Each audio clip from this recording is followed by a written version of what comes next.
صلی اللہ رسول اما بعد فقد قال النبی صلی اللہ علیہ وسلم املک علیک لسانک والیسعک بیتک وابکی علی خطیئتک کما قال علیہ الصلوۃ والسلام۔ ایک صحابی نے پوچھا تھا کہ نجات کیسے ہوگی؟ پیغمبر السلام نے 3 باتیں اس کو ارشاد فرمائی۔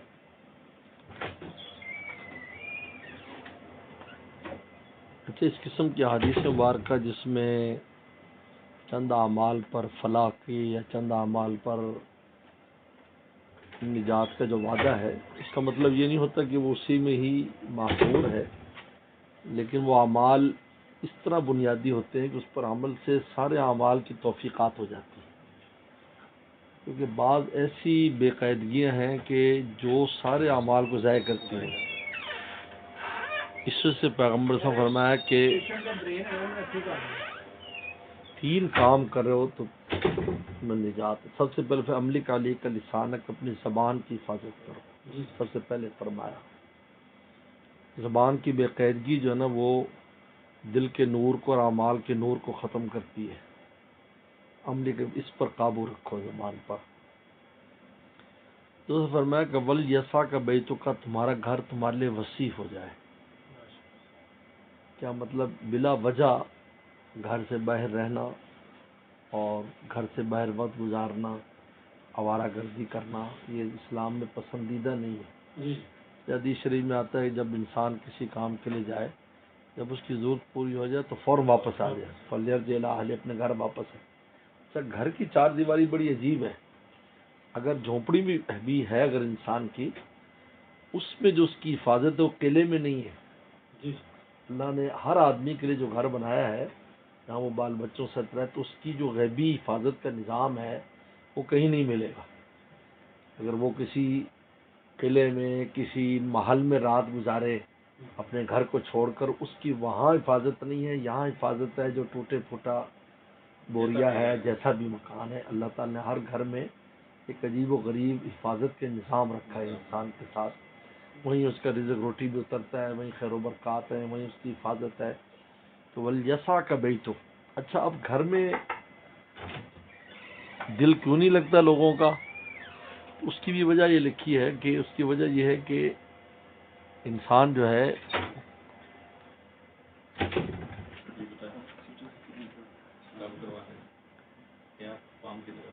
اچھا، اس میں لکھا ہے کہ جو گھر میں دل نہیں لگتا، دل میں نور کی قلت کی وجہ سے۔ جب انسان کے دل میں نور نہیں ہوتا اور تنگی ہوتی ہے نا، تو اس کا گھر میں دل نہیں لگتا۔ یہ ہم جو دیکھتے ہیں کہ یہ کفار جو ہیں، یہ بہت گھومتے پھرتے ہیں، یہ کبھی پہاڑوں پہ چڑھے ہوئے، کبھی سمندروں میں کود رہے ہیں۔ یہ اس وجہ سے نہیں ہے کہ ان کی کوئی زائد توانائی ہے ان کے پاس، بلکہ اس لیے کہ ان کے دل میں تنگی ہے کفر کی وجہ سے، نور نہیں ہے۔ جب نور نہیں ہے تو ان کا دل نہیں لگتا۔ جیسے یہاں اندھیرا ہو تو یہاں ہم بیٹھ نہیں سکتے، اب ہم کتنے اطمینان سے بیٹھے ہیں۔ اس طرح جب دل کے گھر میں نور ہوتا ہے تو اس کا دل چھوٹی سی کوٹڑی میں بھی لگے گا اور مسجد کے کونے میں بھی لگے گا۔ اور اگر دل میں نور نہیں ہے تو اس کو خوشنما جو نظارے ہیں وہ بھی اس کو چین نہیں دیں گے، وہ پاگل کتے کی طرح بھاگا پھرے گا۔ تو ولیسع کا بیتک میں دراصل ایک اشارہ رسول نے فرمایا کہ دل میں نور پیدا کرو، جو اعمال سے، ذکر اذکار سے، تلاوت سے ہوتا ہے، اس سے تمہارا دل، گھر میں دل لگے گا، بال بچوں کے ساتھ دل لگے گا۔ وہ تمہیں گھر کی 4 دیواری کی تنگی محسوس نہیں ہوگی کہ میرا مکان چھوٹا ہے یا بڑا ہے۔ اس کا مدار اس کے پیغمبر السلام کو دیکھو، آپ کے مکان کتنے بڑے تھے، چھت کو ہاتھ لگ جاتا تھا۔ اور اما عائشہ صدیقہ رضی اللہ تعالیٰ عنہ فرماتے ہیں، اب جب تہجد پڑھتے تو اتنی چھوٹی جگہ تھی کہ میرے پاؤں پہ ہاتھ مارتے تو میں پاؤں سکیڑتی تو آپ سجدہ فرماتے، ورنہ سجدے کی جگہ نہیں، اتنی چھوٹی جگہ۔ لیکن وہاں سید دو عالم جو ہے وہیں رہ رہے، وہیں سے پورے عالم میں خیر و برکات پھیل رہی، اور آج بھی دنیا فدا ہے اسی حجرے پر جہاں آپ ایسے وقت گزارا۔ تو ولیسع کا بیتک میں اشارہ ہے کہ دل کو میں نور پیدا کرو۔ اور تیسرا فرمایا کہ وابکی علی خطیئتک، کہ اپنے گناہوں پر رویا کرو۔ یہ تیسری بات فرمائی، وابکی علی خطیئتک، اپنے گناہوں پر روئے۔ انسان اس کو اپنا معمول بنایا کہ روزانہ کم از کم سونے سے پہلے کچھ نہ کچھ رونی تو رونے جیسی شکل بنا لے۔ حدیث شریف میں آتا ہے، پیغمبر فرمایا اگر تمہیں رونا نہیں آتا، رونے والی تم شکل بنا لو، تب بھی اللہ تمہیں معاف فرما دے گا۔ تو تین باتوں کو فرمایا صحابہ کرام سے کہ نجات کی بنیاد یہ ہے، تو میں نجات ہوگی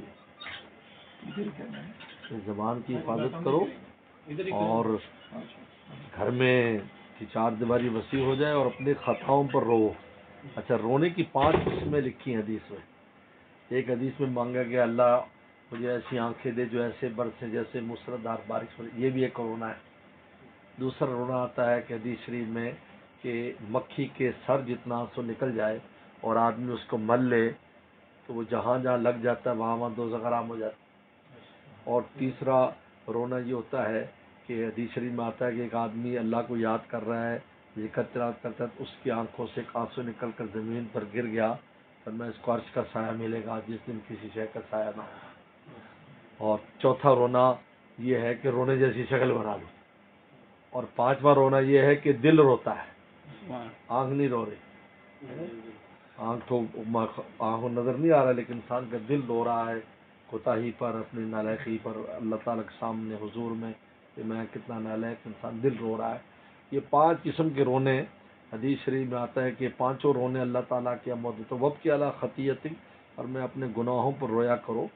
تو یہ 3 باتوں کو پیغمبر السلام نے نجات فرمایا، ان پر عمل سے تمام نجات کے اعمال کی توفیق ہو جاتی ہے، اور وہ اعمال بدعملیاں جو انسان کے کو ضائع کرتی ہیں اور نجات سے دور کرتی ہیں، وہ ان کی برکت سے انسان ان سے محفوظ ہو جاتا ہے۔ وآخر دعوانا